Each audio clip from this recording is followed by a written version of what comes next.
Noong isang linggo lang mga kasari, sumasakit yung aking ulo kasi yung aking mga pabote is hindi na talaga nagsipagbalikan dito sa aking munting tindahan. Masakit yung ulo ko noon mga kasari dahil nga pag oras na ng aking mga order ng aking mga pa-soft drinks ay hindi ko talaga nahahagilap yung aking mga bote na yan. Ewan ko ba talaga itong aking mga kapitbahay, kahit ba may deposit na, hindi talaga nasasauli at hindi na babalik yung aking mga bote. Nung kailan naman nagkaroon na ako ng soft drinks at nakumpleto ko naman yung aking mga pabote, Diyos ko puro di. Ang araw lang ang nakalipas, eto, nagsipagkalat na yung mga bote ko at syempre isa-isa nang sinasauli. Kung kailan naman nakumpleto ko na yung mga bote ko para mapadeliver na yung mga in-order ko, saka naman nagsipagbalikan talaga yung aking mga bote dito sa tindahan kung kailan hindi ko na kailangan. Kaya ayan, eto na naman ang kuradang sumasakit yung aking ulo dahil yung harapan ng aking munting tindahan mga kasari ay nagsipagkalatan na yung mga bote. So kaninang umaga pagising ko nakita ko at syempre napansin ko yung harapan ng aking munting tindahan. Bukod sa kalat ng mga dahon-dahon ng aking mangga na yan is ayan, nagsipagkalatan din yung mga bote at syempre masakit na naman talaga yung aking ulo dahil ang kalat ng harapan ng aking munting tindahan. Yan na yan talagang ayaw na ayaw ko mga kasari. Yung nakikita kong makalat at madumi yung harapan ng aking tindahan, lalo't lalo pat wala namang tumatambay. Literal lang talagang mga bote ang mga nakakalat dyan, lalo't lalo na yung mga dahon-dahon ng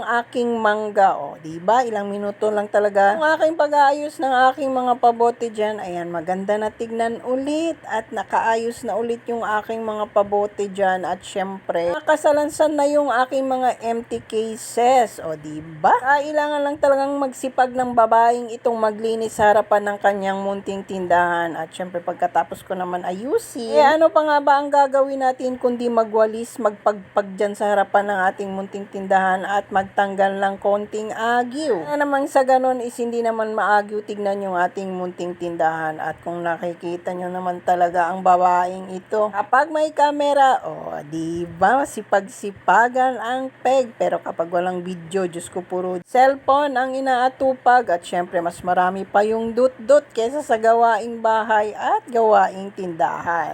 Sinong nakaka-relate dyan na mas marami pa yung cellphone? At kung nakita nyo nga pala mga kasari, may 2 galon na naman dyan na nakatambay at nung nakaraan lang talaga binenta ko na yung aking mga galon na yun at kumita ako ng 200 sa pag-iipon ng mga galon na yan. At syagaan lang talaga sa pag-iipon dahil ang extra income is nasa tabi-tabi lang talaga kung marunong kang maghanap. At ayan, malapit na ako matapos magwalis at maglinis yan sa aking munting tindahan at dahil wala akong dustpan, kakamayin ko na lang yan. Wala na talagang arte-arte ang babaeng ito, bas makita ko lang talaga na malinis yung aking munting tindahan is talagang masayang-masaya na ako. At good na ako kung nakikita kong malinis, maaliwalas at syempre walang kalat.